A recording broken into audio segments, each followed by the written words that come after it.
देखिए, chemical bonding का अर्थ क्या होता है। केमिकल बॉन्डिंग एक फोर्स है जो किसी मॉलिक्यूल या कंपाउंड में एटम्स को जोड़े रखती है, आपस में बांधे रखती है। तो ये केमिकल बॉन्डिंग होती क्यों है? देखिए, नेचर में सभी प्रोसेसेस उस डायरेक्शन में होती है जिस डायरेक्शन में पोटेंशियल एनर्जी को कम किया जा सके। हमने देखा है कि पानी हमेशा ऊपर से नीचे की तरफ बहता है।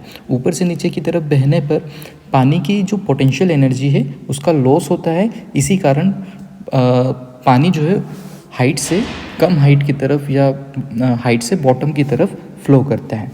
तो इसी तरह से एटम्स जो हैं, अगर उनके बीच में दो एटम्स के बीच में बॉन्ड बन रहे हैं, इससे उनकी पोटेंशियल एनर्जी का लॉस होता है और वो एक स्टेबल कॉन्फ़िगरेशन अचीव करते हैं। ये स्टेबल कॉन्फ़िगरेशन इलेक्ट्रॉन के ट्रांसफ़र से या फिर इलेक्ट्रॉन की शेयरिंग से किया जा सकता है, जिसके कारण उस मॉलिक्यूल की पोटेंशियल एनर्जी कम हो जाती है। तो हम लिख लेते हैं chemical bonding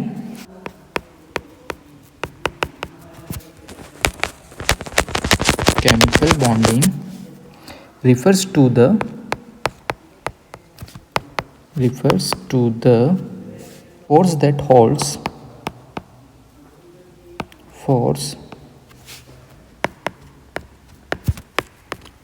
holds atoms together in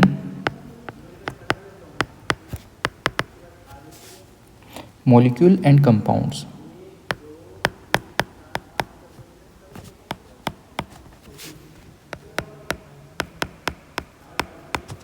This bond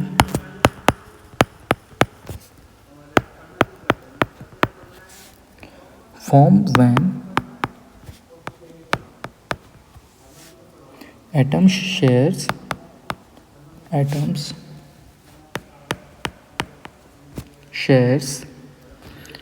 donate or accept electrons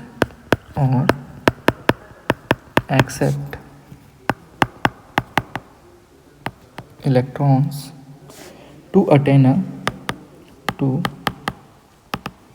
attain a stable electronic configuration.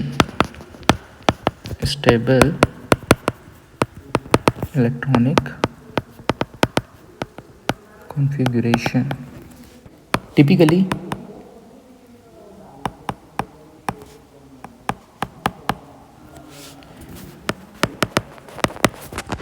similar to the noble gases,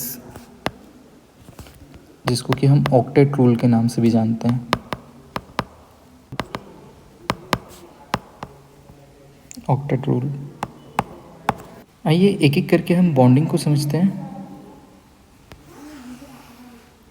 bonding का सबसे पहला टाइप है ionic bonding.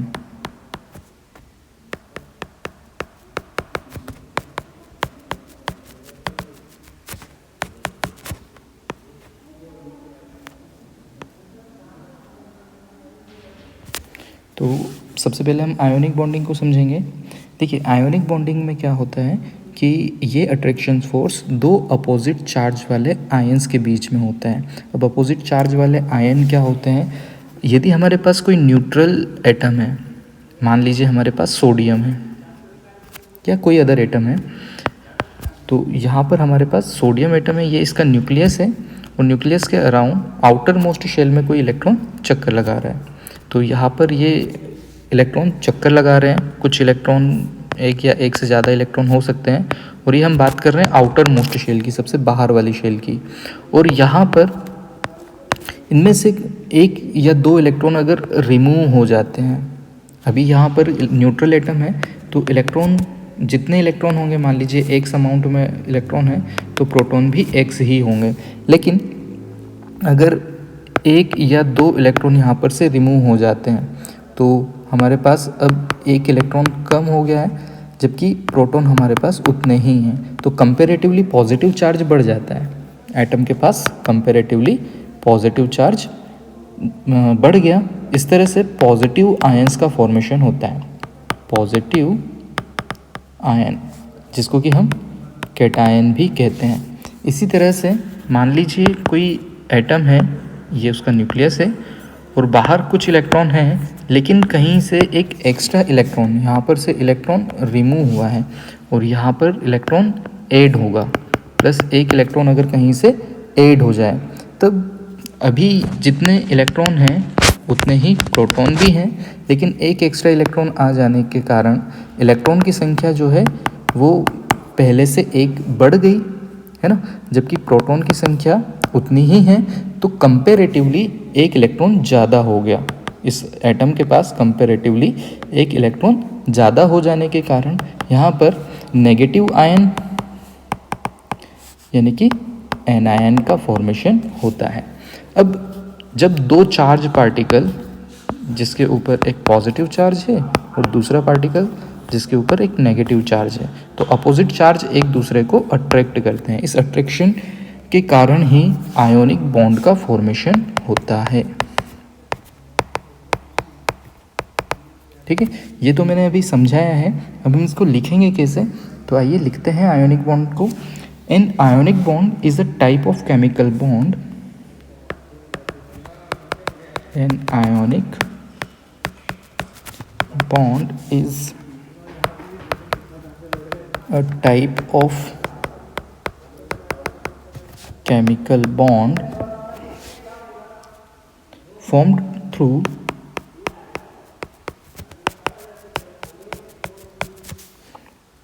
the electrostatic attraction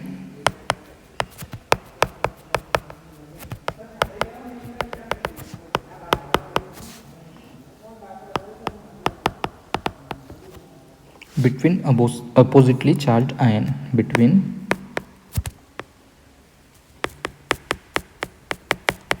oppositely charged ions. These occur when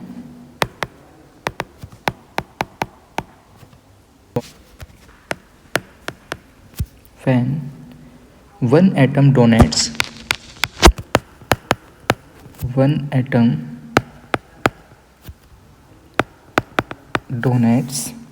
electron to another, देखिए जो हमने अभी ऊपर देखा कि इलेक्ट्रॉन के रिमूव हो जाने से कैटायन बनते हैं और इलेक्ट्रॉन के ऐड होने से एनायन बनते हैं, लेकिन ऐसा नहीं है कि इलेक्ट्रॉन वैसे ही फ्रीली निकल गया। इलेक्ट्रॉन इस तरह से बाहर नहीं निकलते हैं। जब एक एटम इलेक्ट्रॉन देता है तो उसी समय उस इलेक्ट्रॉन को एक्सेप्ट करने के लिए दूसरा एटम भी अवेलेबल होना चाहिए, तभी ये आयंस का फॉर्मेशन होता है। मान लीजिए एक एटम इलेक्ट्रॉन रिमूव कर रहा है, उसी समय दूसरा एटम इलेक्ट्रॉन एक्सेप्ट भी करेगा। तो यदि इलेक्ट्रॉन रिमूव हुए जिस एटम से, वो कैटायन फॉर्म कर लेगा, और जिस एटम ने इलेक्ट्रॉन एक्सेप्ट किया है वो एनायन फॉर्म कर लेगा, तब ये यहाँ पर आयोनिक बॉन्डिंग होती है। तो an ionic bond is a type of chemical bond form through the electrostatic attraction between oppositely charged ion. These occur when one atom donates electron to another, resulting in the formation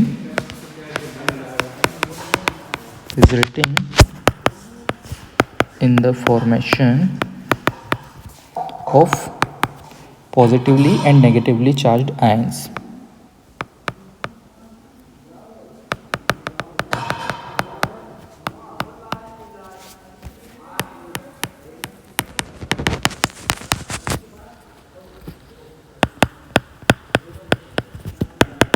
next question हमारे मन में आता है कि कौन atom electron remove करेगा और कौन एटम इलेक्ट्रॉन एक्सेप्ट करेगा। तो जनरली मेटल्स जो हैं, क्योंकि इनका आयोनाइजेशन पोटेंशियल कम होता है, तो इलेक्ट्रॉन देने का नेचर रखती है, इलेक्ट्रॉन लूज़ करने का नेचर रखती है। वही नॉन मेटल्स एलिमेंट के जो एटम्स हैं वो इलेक्ट्रॉन गेन करने का नेचर रखते हैं, क्योंकि इनकी इलेक्ट्रॉन गेन एंथैल्पी अधिक होती है। तो मैं लिख देता हूँ यहाँ पर,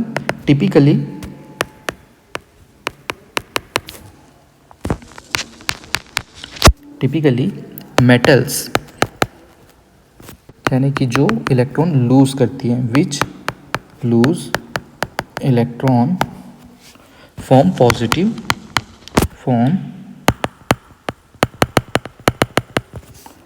पॉजिटिव आयंस, ये पॉजिटिव आयंस बनाएंगे या कैटायंस बनाएंगी। वहीं जो नॉन मेटल है वो इलेक्ट्रॉन एक्सेप्ट करने का नेचर रखती है, तो वे नेगेटिव आयंस बनाएंगी। वाइल नॉन मेटल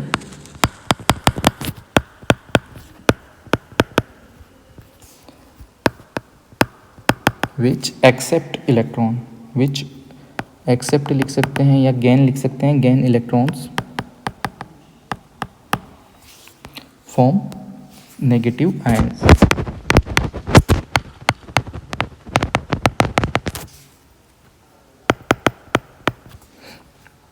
या जिसे हम एनायन भी कहते हैं। अब बॉन्ड का फॉर्मेशन कैसे होता है? जब दो अपोजिट चार्ज वाले आयन यानी कि कैटायन और एनायन के बीच में अट्रैक्शन फोर्सेस होंगे, है ना, इलेक्ट्रोस्टैटिक अट्रैक्शन फोर्स, तो ये आयोनिक बॉन्ड या इलेक्ट्रोवैलेंट बॉन्ड का फॉर्मेशन कर लेते हैं। तो the bond is formed due to the Coulombic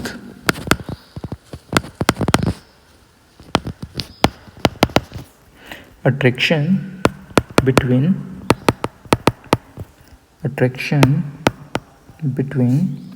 the oppositely charged ions,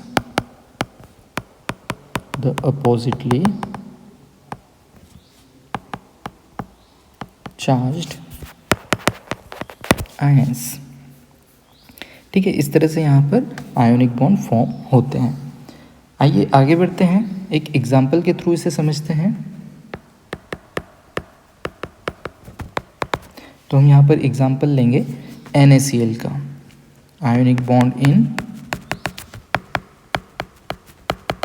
bonding in NaCl, है ना। सब पहचानते हैं NaCl को, ये साधारण नमक होता है जो हम घरों में इस्तेमाल करते हैं, सोडियम क्लोराइड।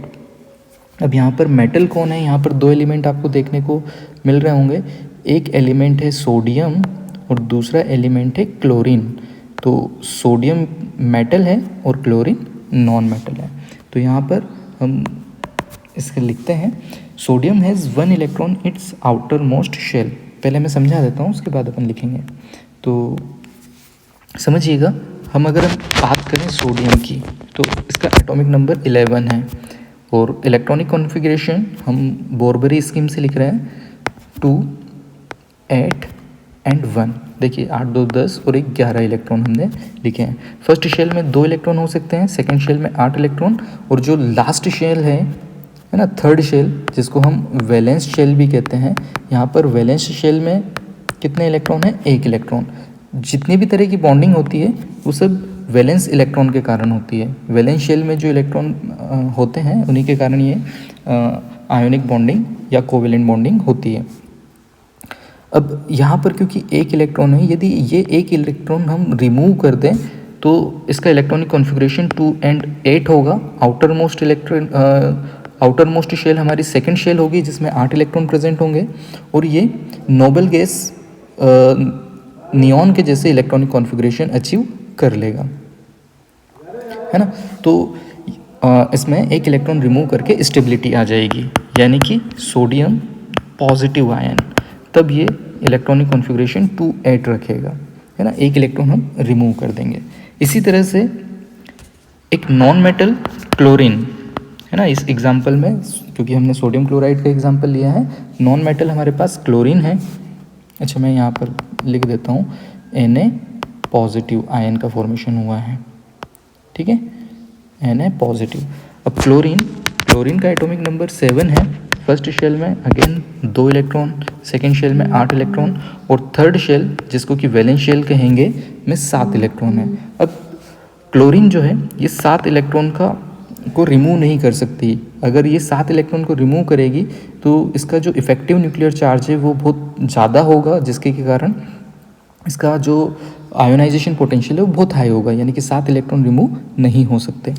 तो यहाँ पर ये 1 इलेक्ट्रॉन को गेन कर लेती है, क्योंकि क्लोरीन जो है एक नॉन मेटल एलिमेंट है, जनरली इलेक्ट्रॉन गेन करता है। तो 2, 8 और यहाँ पर 1 इलेक्ट्रॉन गेन कर लेने पर electronic configuration Cl minus ion का 288 हो जाएगा, यानी कि हमें Cl नेगेटिव आयन ऑब्टेन होंगे। कंपेरेटिवली एक इलेक्ट्रॉन बढ़ गया। अब यहाँ पर दो आयन्स हमें प्राप्त हुए हैं, एक सोडियम पॉजिटिव आयन और एक chlorine negative ion, sodium cation और क्लोराइड एनायन। इस तरह से इन दोनों के बीच में इलेक्ट्रोस्टैटिक अट्रैक्शन फोर्सेस होंगे जो कि इन्हें आपस में जोड़ देंगे, ठीक है, और इस तरह से हमें NaCl ऑब्टेन होगा। मैं इसको लिख देता हूँ जो हम लोगों ने पढ़ा है पॉइंट बना करके। Sodium has 1 electron, sodium has 1 electron in its outer shell, in its outer shell, and needs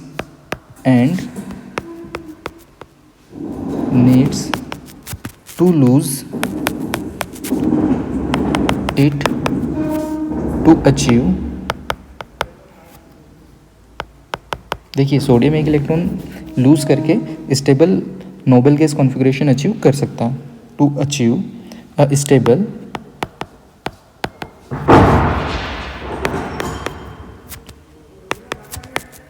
Nobel gas configuration. इसी तरह से हम क्लोरीन के लिए लिखेंगे।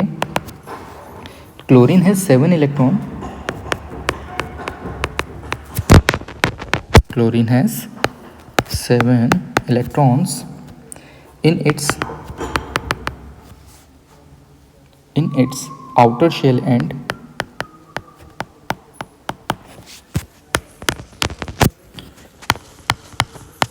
needs to gain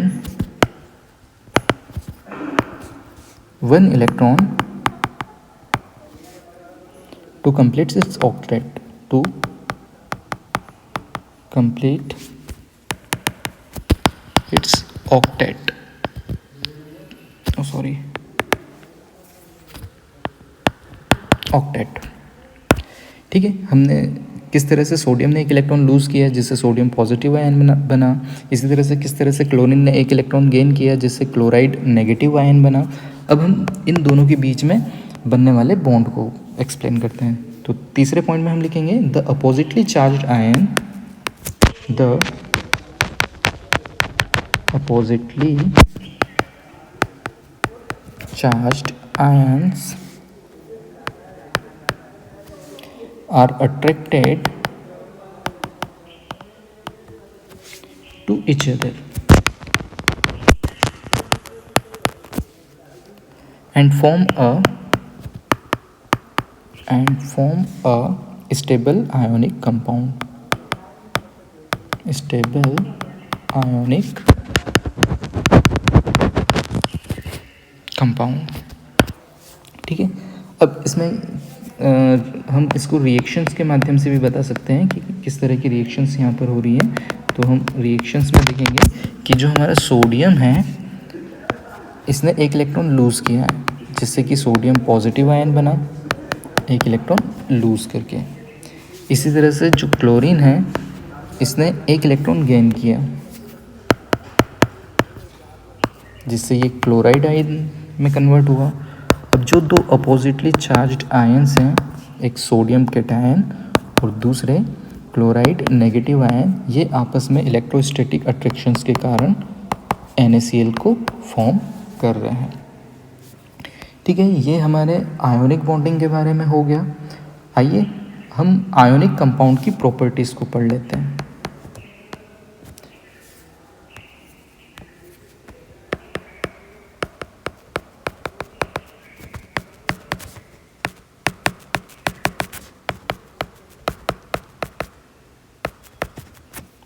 properties of ionic compound.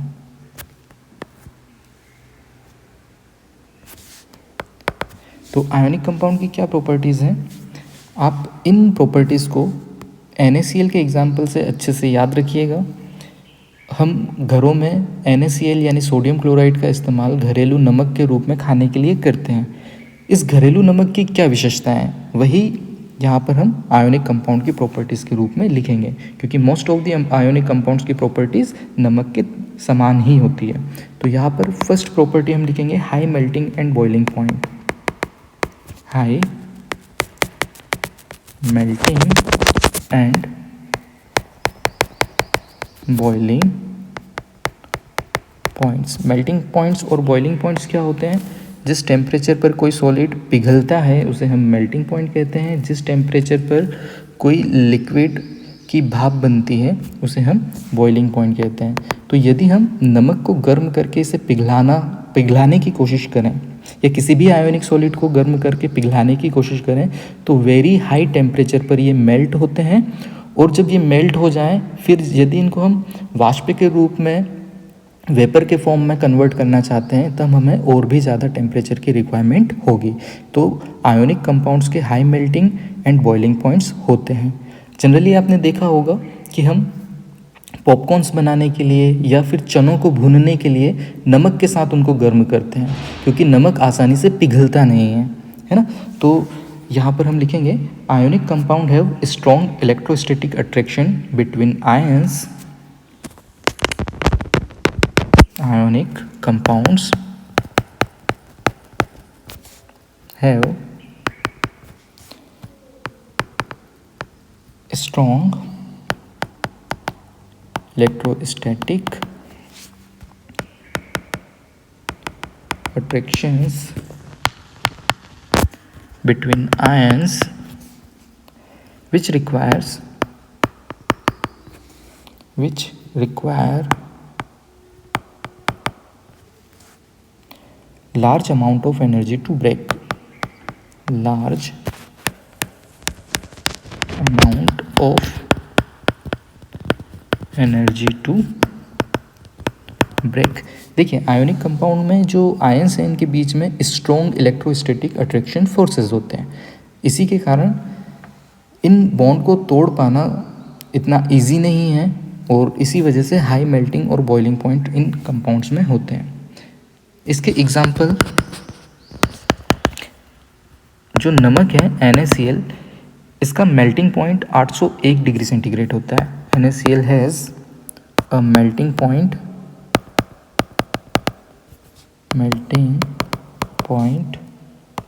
Of 801 degree centigrade, 801 degree centigrade होता है। समझ गए? चलिए हम नेक्स्ट प्रॉपर्टी पढ़ेंगे, hard and brittle. Hard and brittle. Hardness से क्या मतलब है कि जहाँ पर हम फोर्स अप्लाई करने पर भी इसकी शेप चेंज नहीं कर पाते हैं, ये हार्डनेस कहलाती है। यदि हम नमक का कोई एक बड़ा क्रिस्टल लें और उस पर काफ़ी ज़्यादा फोर्स लगाएं तब भी इसकी शेप चेंज नहीं होगी इजीली। ये इसके अंदर हार्डनेस के नेचर को रिप्रेजेंट करता है। और ब्रिटलनेस का मतलब क्या होता है कि यदि किसी सॉलिड को हथौड़े से पीटे, है ना, तो वो छोटे टुकड़ों में बिखर जाता है। ये नेचर ब्रिटलनेस कहलाता है। तो जो आयोनिक सॉलिड्स होते हैं वो कुछ इसी तरह के होते हैं कि इन्हें काफ़ी ज़्यादा फोर्स अप्लाई कर भी इसकी शेप चेंज नहीं कर सकते हैं। ये काफ़ी ज़्यादा हार्ड होते हैं। और वही ब्रिटल भी होते हैं, यदि इनको हम पीटेंगे तो ये छोटे टुकड़ों के रूप में बिखर जाता है। अच्छा, ब्रिटलनेस का अपोजिट कैरेक्टर क्या होता है? ये होता है मेलिबिलिटी। यदि हम किसी सॉलिड को फोर्स अप्लाई करें और वो या उसको पीटें और वो छोटे टुकड़ों में टूटे नहीं बल्कि वो एक चादर के रूप में फैल जाए तो उसे मेलिबिलिटी कहते हैं। तो आयोनिक कंपाउंड मेलिएबल नहीं होते हैं, ये ब्रिटल होते हैं, भंगुर होते हैं। तो the rigid structure of the ion lattice, the rigid structure of ion lattice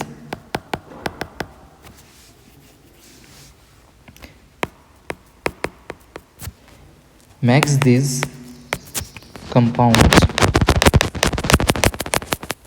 hard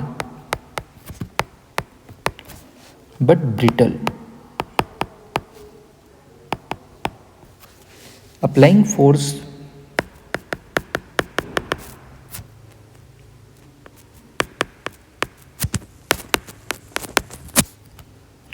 causes ion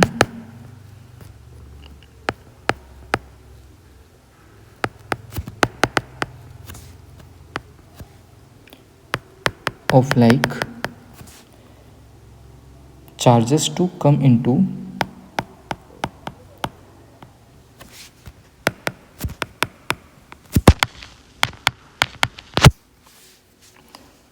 proximity। क्या होता है, एक्सटर्नल फोर्स अप्लाई करने पर इनके चार्जेस के बीच में एक स्ट्रेस आता है ना, इसके कारण ये छोटे टुकड़ों में बिखर जाते हैं, leading to repulsion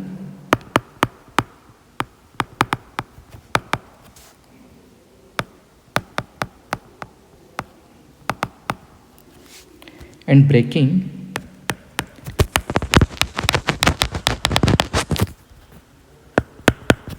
of the crystal.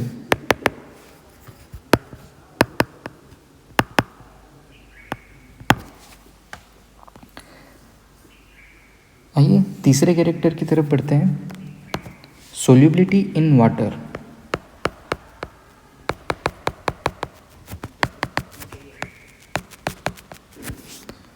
आप किसी भी कंपाउंड के लिए जब सोल्यूबिलिटी टर्म पढ़ते हैं तो उसके लिए एक कॉमन स्टेटमेंट होता है, एज लाइक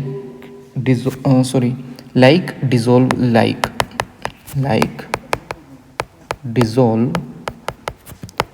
लाइक, यानी कि जो जैसा है वो वैसे में घुलता है। अब क्योंकि आयोनिक कंपाउंड की प्रॉपर्टीज़ पोलर हैं, इस वजह से ये वाटर यानी कि पोलर सॉल्वेंट में इजीली डिज़ोल्व होते हैं। लिख देते हैं, ionic compounds are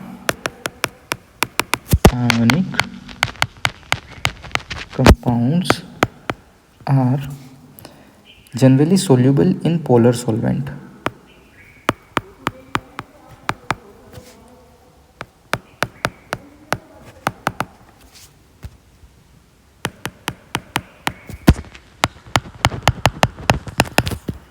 like water।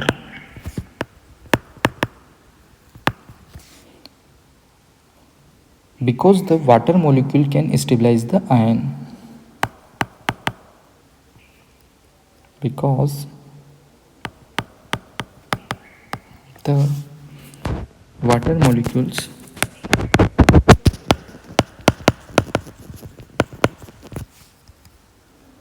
can stabilize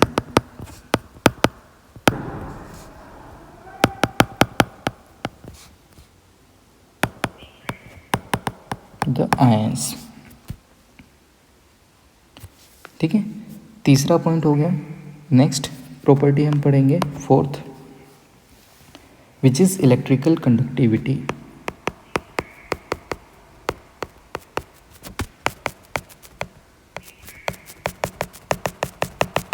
देखिए, इलेक्ट्रिकल कंडक्टिविटी का मतलब क्या है कि इन कंपाउंड से होकर इलेक्ट्रिसिटी पास होती है अथवा नहीं। तो आयोनिक कंपाउंड से इलेक्ट्रिसिटी पास नहीं होती है जब ये सॉलिड स्टेट में होते हैं, लेकिन यदि हम इनको पानी में डिज़ोल्व करें या इनको मेल्ट करें तब इनके आयंस फ्री हो जाते हैं, एक दूसरे से दूर हो जाते हैं, जिसके का कारण ये इलेक्ट्रिसिटी को कंडक्ट कर सकते हैं। तो आयोनिक कंपाउंड्स सॉलिड स्टेट में इलेक्ट्रिसिटी के नॉन कंडक्टर होते हैं, जबकि लिक्विड या फिर ये सॉल्यूशन की स्टेट में इलेक्ट्रिसिटी को पास होने देते हैं, कंडक्टर होते हैं। तो हम लिखेंगे solid ionic compound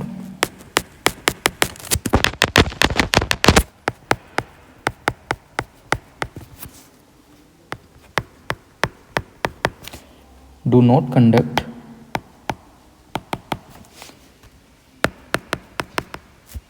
electricity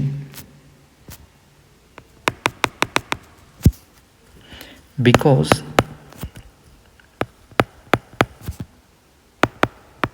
the ion are fixed in place in the lattice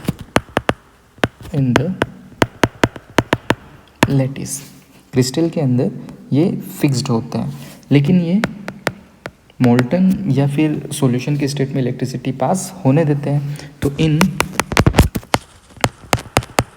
molten state और इन एक्वस सॉल्यूशन, पानी में घोल,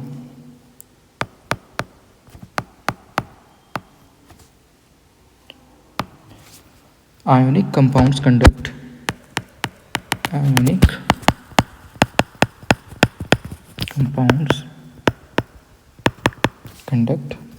electricity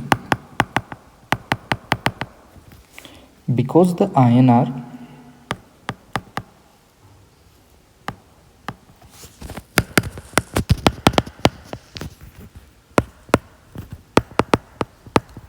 free to move and carry charge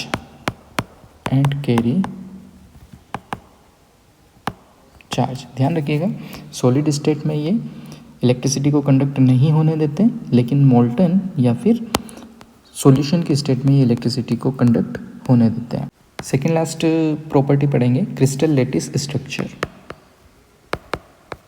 crystal lattice structure, देखिए जितने भी सॉलिड हैं उनको दो कैटेगरी में डिवाइड करके पढ़ा जाता है। एक होते हैं एमॉर्फस सॉलिड और दूसरे होते हैं crystalline solid.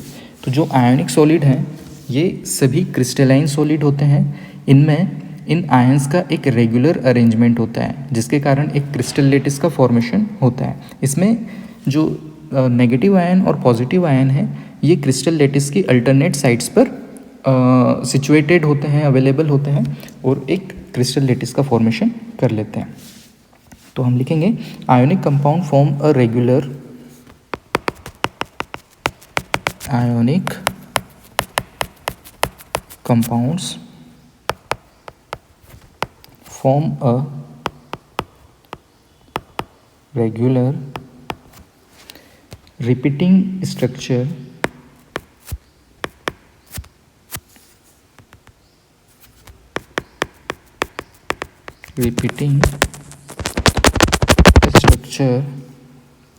known as a crystal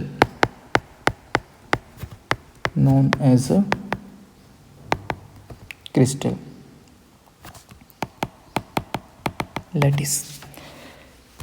next हम लिखेंगे this structure maximize the attractive forces and minimize the repulsion between ions. Crystal lattice structure क्या होता है, एक एक्स्ट्रा स्टेबिलिटी इन्हें देती है। तो this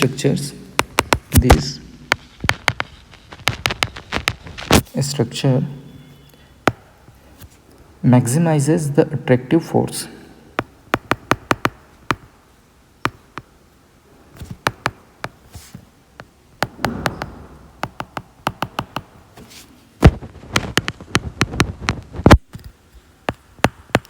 and minimizes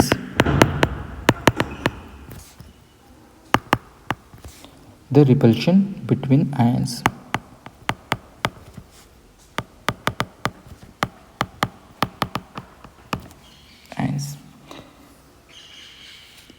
last property पढ़ेंगे sixth, which is ionic reaction.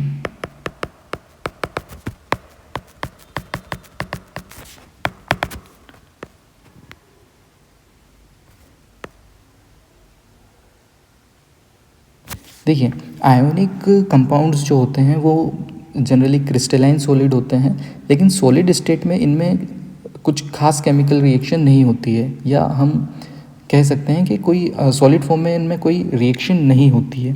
लेकिन सॉल्यूशन की स्टेट में जब हम इनको आपस में मिक्स करते हैं तो ये अपने आयंस का एक्सचेंज कर सकते हैं, जिसके के कारण आयोनिक रिएक्शंस होती है। क्योंकि इन रिएक्शंस में आयन पार्टिसिपेट करते हैं, इस कारण इन्हें आयोनिक रिएक्शन कहते हैं। तो ionic compounds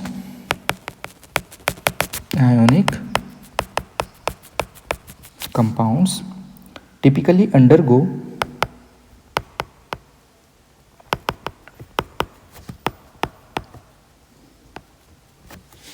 precipitation reactions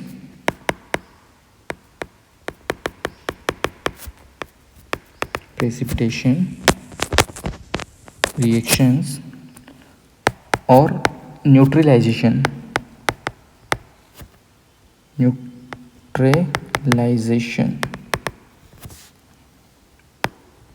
reaction in aqueous solution, in aqueous solution. तो यहाँ पर आयोनिक रिएक्शन इनके बीच में होती है। एक बहुत कॉमन एग्जांपल है, मैं आपको बताता हूँ। हम लोगों ने ये एग्जांपल ज़रूर पढ़ा होगा जब हम एक YouTube के अंदर NaNO3 और जब हम AgCl, ये दोनों ही वाटर सॉल्यूशन है, एक्वस सॉल्यूशन है, जब इन दोनों को आपस में मिक्स करते हैं तो हमें NaCl इन सॉल्यूशन यानी कि AQ और AgNO3 सॉलिड, ये एक प्रेसिपिटेशन रिएक्शन होती है जिसमें AgNO3 का अवक्षेप बनता है, प्रेसिपिटेट बनता है। तो यहाँ पर आप देखेंगे कि Na जो है वो Cl के साथ में पहले यहाँ पर से इनका आयोनाइजेशन होगा जब हम इनको पानी में डिसोल्व करते हैं, Na+ और Cl- बनते हैं जो कि NaCl बना लेते हैं। वहीं NaNO3 और Ag+ NaNO3- बनाता है और Ag सिल्वर प्लस बनाती है जो कि AgNO3 बनाते हैं। इस तरह से यहाँ पर NaNO3 को जब हम लोगों ने पानी में डिसोल्व किया तब ये Na+ आयन और NO3- आयन के रूप में टूटता है, और जब हम AgCl को वाटर डिसोल्व करते हैं तब ये Ag+ और Cl- के फॉर्म में। अब ये जो NaCl और AgNO3 है ये आपस में कंबाइन होकर के NaCl और AgNO3 फॉर्म कर लेते हैं। तो यहाँ पर इस केमिकल रिएक्शन के अंदर आयंस पार्टिसिपेट कर रहे हैं, इस कारण इस तरह की रिएक्शन को हम आयोनिक रिएक्शंस कहते हैं। तो आई होप आपको आयोनिक बॉन्डिंग समझ आया होगा। आज के लेक्चर में इतना ही।